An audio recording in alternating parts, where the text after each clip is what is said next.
Hoy tendremos nuestro mensaje especial de Navidad número 3, donde aprenderemos acerca de cuál es el fundamento del gozo del cristiano. Les invito para que oremos. Bendito Señor, te damos gracias, Señor, en esta nueva oportunidad que nos da, Señor, de ponernos a cuentas contigo, Padre. Te pedimos perdón por todo aquello, Señor, que te haya ofendido, aún sin habernos dado cuenta, Padre. Gracias, Señor, porque en ti encontramos esperanza, Señor. En ti encontramos el gozo y en ti encontramos el perdón para nuestros pecados, Señor. Este estudio lo ponemos en tus manos, Señor, y que seas tú quien hable a través de mí, Padre. Quita todo aquello que sea humano y que sea solamente tu Espíritu el que venga, Señor, y nos enseñe a todos, Padre. En el nombre de Jesús oramos. Amén. Efesios 5, 18 al 20. Sed llenos del Espíritu, hablando entre vosotros con salmos, con himnos y cánticos espirituales, cantando y alabando al Señor en sus corazones, dando siempre gracias por todo al Dios y Padre, en el nombre de nuestro Señor Jesucristo. Con todo lo que este año hemos vivido como humanidad, yo creo que ha sido fácil que por momentos caigamos en la desesperanza, en la tristeza, en la frustración. Sin embargo, el hecho de ser hombres o mujeres, hijos e hijas de Dios, es razón suficiente para que estemos gozosos, porque el gozo del cristiano debe ser su distintivo. Pero el gozo no es algo que se compre o se obtenga con esfuerzo personal. El gozo es fruto del Espíritu Santo. Y el Señor nos mandata en Filipenses 4:4. Regocijaos en el Señor siempre, otra vez digo, regocijaos. Él nos mandata eso porque sabe que el gozo es un fruto del Espíritu Santo. Y nos manda regocijarnos en el Señor porque el gozo del cristiano tiene su fundamento precisamente en Dios. Él es la base de nuestro gozo. Pero claro que solo lo experimenta quien está convencido que Jesús es el Verbo encarnado y es el Redentor de todo hombre pecador que se acerque a Él con la intención de hacerlo el Señor y Salvador de su vida. Nehemías 8:10 nos enseña: el gozo del Señor es vuestra fortaleza. Toda persona quiere tener gozo en su vida y lo busca, pero no siempre lo busca en las cosas que edifican. Y al gozo solo lo encontramos cuando hemos sido redimidos de nuestros pecados. Ese es el gozo del Señor y esa es nuestra verdadera fortaleza. La presencia del Espíritu Santo en la vida y en el corazón del creyente, como lo enseña el texto. Y ese es el resultado de la obra del Espíritu Santo en nosotros, en nuestra vida, en nuestro corazón. El gozo del Señor es nuestra fortaleza. Y el gozo y la fortaleza siempre van de la mano, siempre van unidos, no pueden separarse.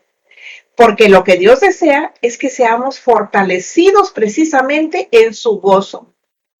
Pero al gozo no lo debemos de confundir con la alegría.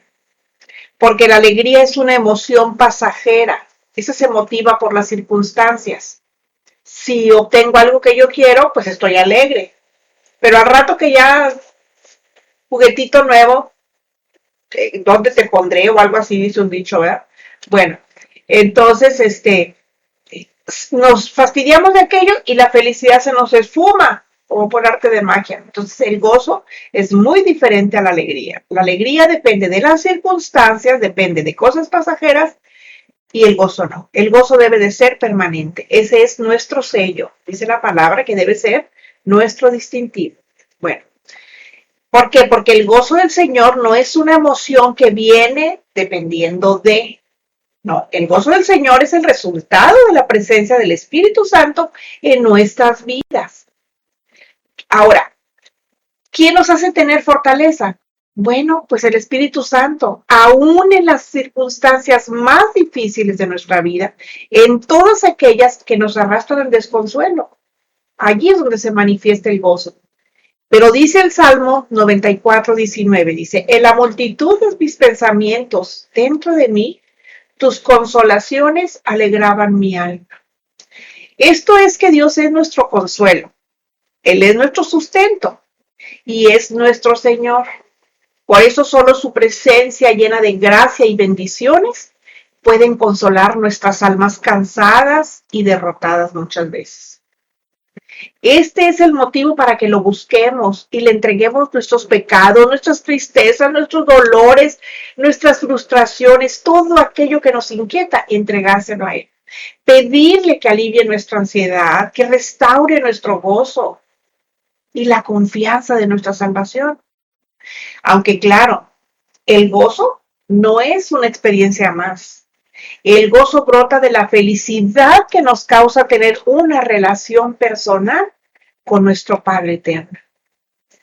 Habacuc 3, 17 y 18 dice, aunque la higuera no florezca, ni en las vides haya frutos, aunque falte el producto del olivo y los labrados no den mantenimiento, y las ovejas sean quitadas de la majada, y no haya vacas en los corrales, dice, con todo, yo me alegraré en Jehová y me gozaré en el Dios de mi salvación. El profeta Habacuc es conocido como uno de los profetas menores del Antiguo Testamento y se les llama así porque escribieron muy poco en la Biblia. Pues el profeta Habacuc termina su libro de 3 capítulos solamente, declarando el gozo que disfrutamos quienes confiamos en Dios. Porque aunque la duda es enemiga de la fe y somos propensos a que cuando las cosas van mal y vemos que no mejoran, llega a nuestra vida, empezamos a dudar. Pero es allí donde debemos confiar, porque aunque el mundo atraviese por grandes dificultades y escaseces, nosotros vivimos confiados porque Dios cuida de nosotros. Y aunque no tengamos nada y nos falte todo, si lo tenemos a Él, estamos completos, estamos plenos, tenemos llenura en nuestro corazón. Isaías 40, 30, 31 nos dice, los muchachos se fatigan y se cansan, los jóvenes flaquean y caen, pero los que esperan en Jehová tendrán nuevas fuerzas. Levantarán alas como las águilas, correrán y no se cansarán, caminarán y no se fatigarán. Este texto me recuerda mucho a mi suegra. Ella siempre lo decía. Decía así, pero los jóvenes se cansan, dice, pero los que esperamos en Jehová tendremos nuevas fuerzas. Ella creía en eso que el Señor decía y yo también creo. El gozo del Señor nos levanta, nos hace ver las cosas desde las alturas, así como viendo a la planicie, ¿verdad? Y nos hace andar ligeritos, así como volando, volando. Porque desde las alturas del espíritu es como se obtiene la perspectiva correcta de las cosas. Uy, no. A veces tenemos un problemita y ya nos estamos ahogando a él porque lo vemos como que si fuera un inmenso mar cuando no es así. Pero cuando vemos las cosas desde la perspectiva de Dios, entonces nos ubicamos y nos damos cuenta de lo mal que estamos cuando perdemos la esperanza. Sofonías 3:17 dice, Jehová está en medio de ti, o sea, Dios está en medio de ti, poderoso. Él salvará, se gozará sobre ti con alegría, callará de amor, se regocijará sobre ti con cánticos. Este es el mismo Dios de ayer, de hoy y para siempre. Y nos dice en este hermoso versículo que cuando nos hace pasar por la noche es porque tiene un propósito para nosotros. Y ese propósito es conducirnos hacia la luz de un nuevo día. Y créanme, Dios nos ama tanto a usted y a mí. Y esa es verdad. Esa es también una razón para que estemos gozosos. Saber que Él nos ama y saber que Él está en medio de nosotros, aún en medio de cualquier circunstancia. Dice el Salmo 41, Dios es nuestro amparo y fortaleza, nuestro pronto auxilio en la tribulación. No dice antes de la tribulación, no dice después de la tribulación, dice en la tribulación, es decir, cuando estamos atravesando por la tribulación. O sea, Él no llega a destiempo, Él llega en el momento que lo necesitamos. Isaías 9:6 dice, porque un niño nos es nacido, hijo nos es dado, y el principado sobre su hombro. Cuando nosotros analizamos el texto detenidamente, nos damos cuenta que los verbos en la primera parte están escritos en un tiempo que se llama pretérito perfecto. Y nos están refiriendo a una acción que tiene relación con nuestro futuro. Aunque en el kairos de Dios, o sea, en el tiempo de Dios, porque recuerden que el tiempo de Dios es kairos, o sea, no tiene ni principio ni fin. El de nosotros es cronos, ese sí tiene principio y sí tiene fin. El de Dios no. Bueno, entonces en el tiempo de Dios, esa profecía ya había ocurrido. Por eso en la segunda parte vemos que el verbo llamar está en futuro, porque para ese tiempo aún no había ocurrido. Bueno, pero más adelante vamos a ver cómo esa profecía ya ha sido cumplida. Bueno, el contexto del capítulo 9, en el verso 2 nos dice, el pueblo que andaba en tinieblas vio gran luz, los que moraban en tierra de sombra de muerte, luz resplandeció sobre ellos. Israel, el pueblo escogido de Dios, andaba en tinieblas. Esa era su condición espiritual por haber desobedecido a Dios. Y al haber sido invadidos, porque en ese momento habían sido invadidos ya con tiempo atrás y ellos habían estado sufriendo eso, la tristeza y el dolor llenaba sus corazones, como muchas veces a nosotros nos sucede. Pues a lo mejor se preguntan, bueno, ¿y por qué los invadieron? Por una sola razón. Su infidelidad hacia Dios fue la causa para que el castigo cayera sobre ellos. Y aunque tuvieron que lidiar con las consecuencias, como fue la invasión, las consecuencias del castigo, como disciplina por parte de Dios por su infidelidad, lo debieron soportar porque no les quedaba de otra. Dios los había castigado, los estaba disciplinando de esa manera, y ellos, pues calladitos, nos vemos más bonitos, ¿verdad? Bueno. Pero el mismo texto también muestra la esperanza que Dios sana. Y la sanidad se encuentra únicamente en la persona y obra de Jesucristo. Y es de quien Isaías está hablando.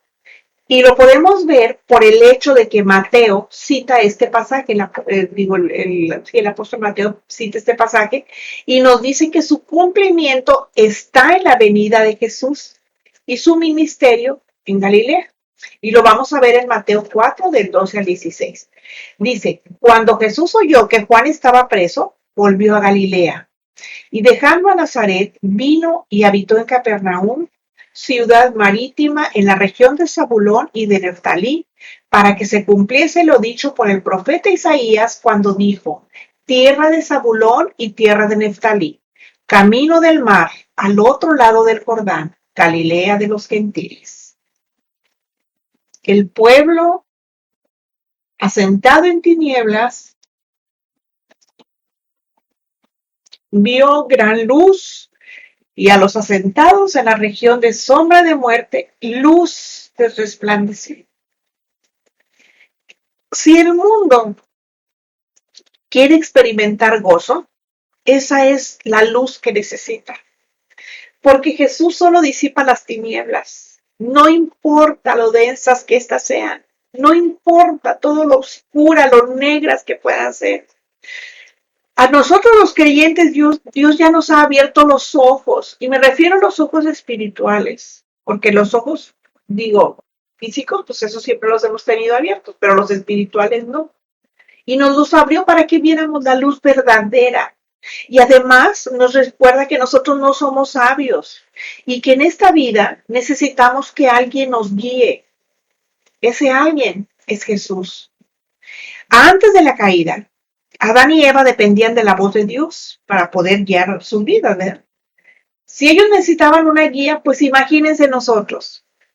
Porque aunque somos pecadores redimidos, o sea, ya sin culpa, porque ya el Señor nos justificó, sigue habiendo pecado en nosotros. Pero hay una esperanza que trae gozo al corazón de quien no cierra sus oídos a la verdad de Dios. Dice la segunda parte de Isaías 9:6, en la parte B, dice, y se llamará en futuro, su nombre admirable, consejero, Dios fuerte, Padre eterno, príncipe de paz. Al Señor, a Jesús, así se le iba a llamar. Esta es la segunda parte del texto, ¿cómo les digo? Y como nos damos cuenta, el verbo llamará está en futuro. Lucas 2, 10 y 11 lo describe como el presente ya. Cuando los ángeles se le aparecen en la tranquilidad de la noche, estaba la noche tranquila, estaba en paz y pacífica, y se le aparece con estas palabras. Dice, no temas. A los pastores, dice, porque aquí doy nuevas de gran gozo que será para todo el pueblo, que os ha nacido hoy, o sea, en presente, que era el futuro del verbo en Isaías, es el presente aquí. Dice, en la ciudad de David, un Salvador que es Cristo el Señor. Por eso déjenme decirles, no importa cuántos siglos tenga la Biblia de haberse escrito, sigue siendo actual, sigue siendo presente. Cada vez que uno la lee, la encuentra como si se hubiese escrito en este tiempo, porque a Dios no se le escapa absolutamente nada. Bueno, entonces, eso que pasó para nosotros es pasado, porque ya se cumplió la profecía. Jesús finalmente se encarnó y esas en verdad son buenas nuevas. De hecho, fíjense, evangelio significa eso, significa buenas nuevas. No sé si alguna vez ya se los había dicho o si ustedes lo sepan, pero evangelio significa buenas nuevas. Y son nuevas no solo de gozo, sino de gran gozo, así dice el texto. Dice, hoy son nuevas de gran gozo, dice. Pero estas nuevas de gran gozo contrastan con la oscuridad en la cual el ser humano se encuentra en pecado y sin Cristo. Toda aquella persona que no tiene a Cristo en su corazón es un pecador y está en tinieblas. Y dice Romanos 3:23 que la paga del pecado es muerte y la muerte eterna. Por eso vino Cristo. Bueno, Colosenses 2 del 13 al 15 dice, y a ustedes, estando muertos en pecados y en la incircuncisión de su carne, les dio vida juntamente con él, perdonándoles todos los pecados, anulando el acta de los decretos que había contra nosotros, que nos era contraria, quitándola de en medio y clavándola en la cruz. Y despojando a los principados y a las potestades, los exhibió públicamente, triunfando sobre ellos en la cruz. A toda acción, todos sabemos que a toda acción corresponde una reacción. Y aunque cerremos los ojos, no lo podemos negar. Esto se puede aplicar a la vida espiritual y especialmente en el sacrificio que Cristo sufrió en la cruz para dar vida eterna a los que creen en él. El pecado tiene efectos para quien lo practica y esa es la condenación eterna.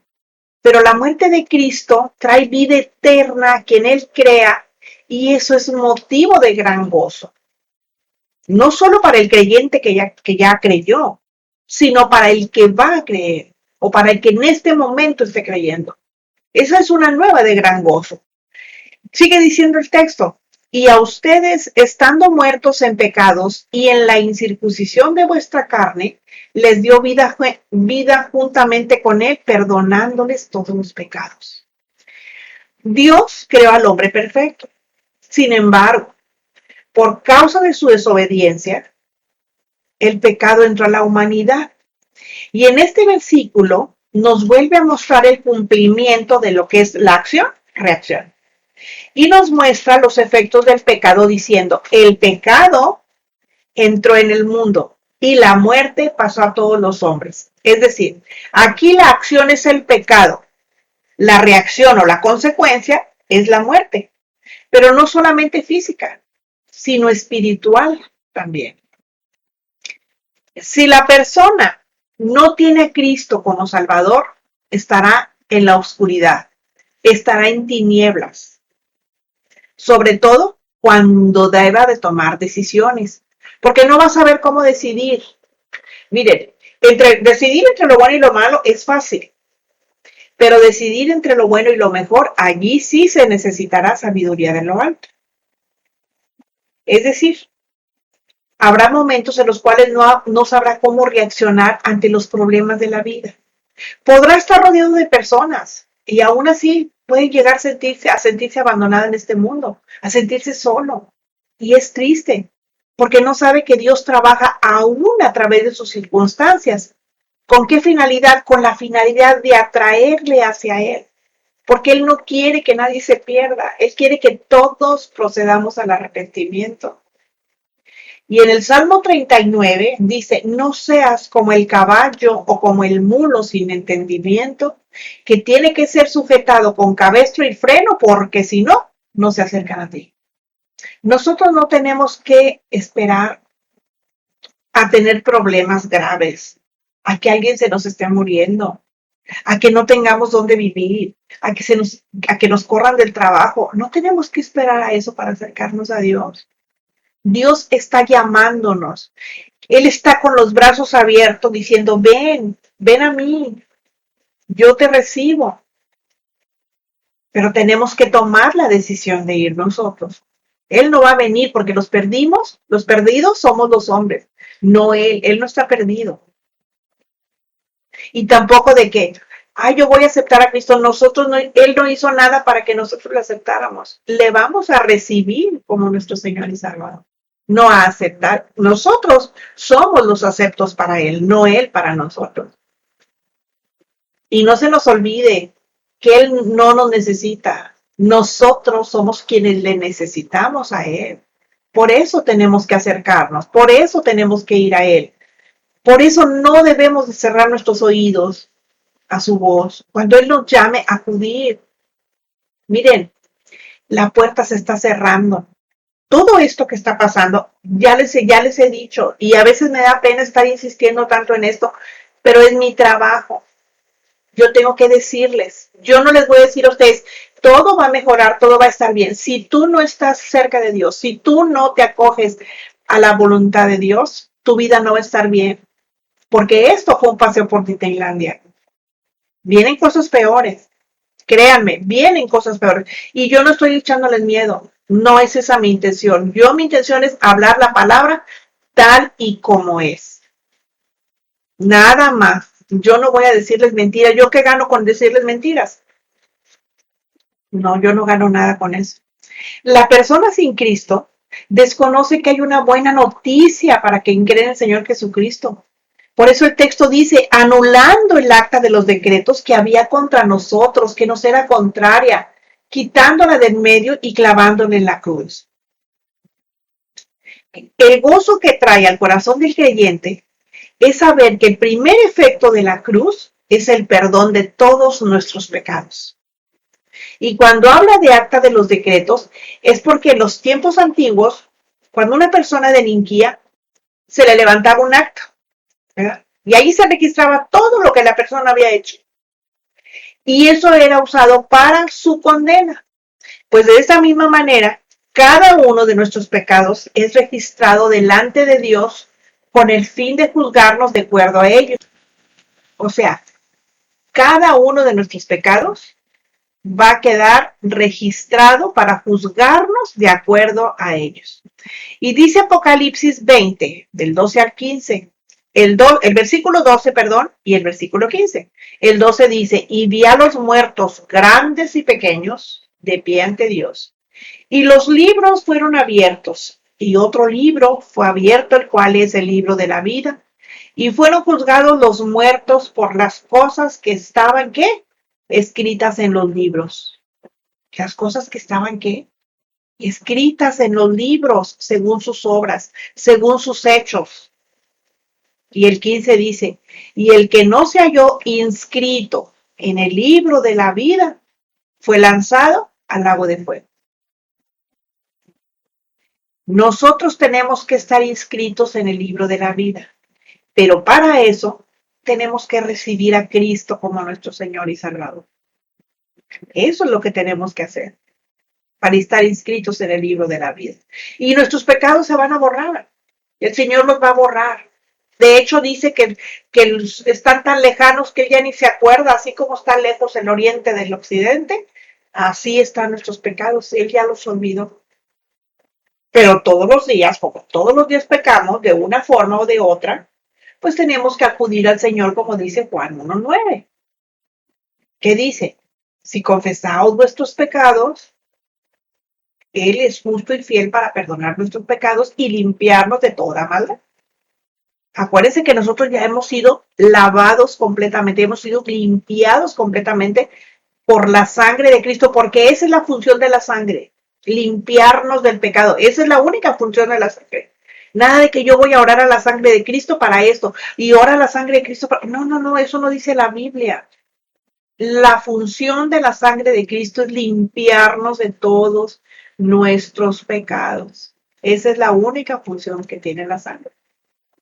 Bueno, Pablo aclara en ese texto que el acta de los decretos que había en nuestra contra por causa de todos nuestros pecados fue anulada. ¿Quién la anuló? Pues el sacrificio de Cristo en la cruz. Pero además dice que despojó a los principados y a los potestades y los exhibió públicamente, triunfando sobre ellos en la cruz. Cuando el hombre se dio a la tentación en el huerto del Edén y pecó, su alma quedó condenada y bajo la esclavitud de Satanás, por causa, obviamente, pues del pecado, ¿verdad? Pero dice el texto que ella despojó a los principados y a las potestades que ejercían poder sobre nuestras vidas. Esa fue una de las principales obras de la cruz. Porque no solo le quitó el poder a las potestades demoníacas, sino que además los exhibió públicamente. Eso fue un acto de humillación y testimonio público de su derrota, de que el Señor venció, ¿verdad? Y ese hecho debe constituirse en gran gozo para nosotros. Y nada más. Porque el Señor ya venció en la cruz. O sea, Él no fue vencido en la cruz. Por eso el Señor, eso que traen ahí colgando aquí una cruz con un monito ahí, ese no es el Señor. El Señor está vivo, el Señor no está en la cruz. No se quedó en la cruz. Él venció a la muerte. ¿Cuándo la venció? Cuando resucitó. Y después de resucitar, el Señor ascendió a los cielos y está sentado a la diestra del Padre. Y Él fue a preparar una morada para todo aquel que en Él cree, para que cuando Él lo llame a su presencia ya tenga un lugar ahí a donde ir. Entonces, imagínense, díganme ustedes si eso no es para que nos dé gozo a nosotros. Ahora, como cristianos tenemos muchos motivos para estar gozosos. El primero es saber que pronto estaremos celebrando el nacimiento, un año más, de nuestro amado Señor Jesucristo. Con Él, con ese nacimiento, dio inicio la gracia para la salvación de ¿quién? De todo aquel que en Él crea. Vivir en el gozo del Señor es tener fe en Jesucristo como nuestro Salvador. Por lo tanto, es una elección que si nos decidimos por fe, podemos obtenernos sobre el gozo, sino también todas y cada una de las promesas que Dios nos ha hecho en su palabra y que obviamente van a tener cumplimiento de acuerdo a su voluntad soberana. Y les voy a decir por qué. Porque las promesas de Dios no son para cualquiera, son solo para sus hijos. Por eso, cuando alguien del mundo diga, ay, es que Dios, sí, pero discúlpame, esas promesas no son para ti, son para sus hijos. Las promesas están escritas en la Biblia. La Biblia fue escrita para los hijos de Dios. Entonces, ¿para quién son las promesas? Para sus hijos. Entonces, no nos equivoquemos. Ahora, claro que para recibir esos beneficios de la gracia y sus efectos, ¿qué tenemos que hacer? El único requisito necesario es hacer a Jesús el Señor de nuestra vida, porque es la única manera. Por eso yo pregunto, ¿tú ya lo hiciste el Señor y Salvador de tu vida? Si ya es así, qué bueno, porque tu gozo debe ser tu distintivo. Pero si no es así, ¿qué esperas? Si escuchas hoy su voz, no endurezcas tu corazón ni cierres tus oídos. Termina el estudio, empieza el servicio. Prediquemos el Evangelio con nuestros hechos y cuando sea necesario, hablemos. Recordemos que si la gracia que hemos recibido no nos ayuda a guardar las leyes de Dios, estamos siendo obedientes al diablo. Amén. Les invito a que se suscriban al canal de YouTube, La Sierva de Jesucristo, a que den like en mi nombre y aparecerá una lista que estoy segura que les va a edificar.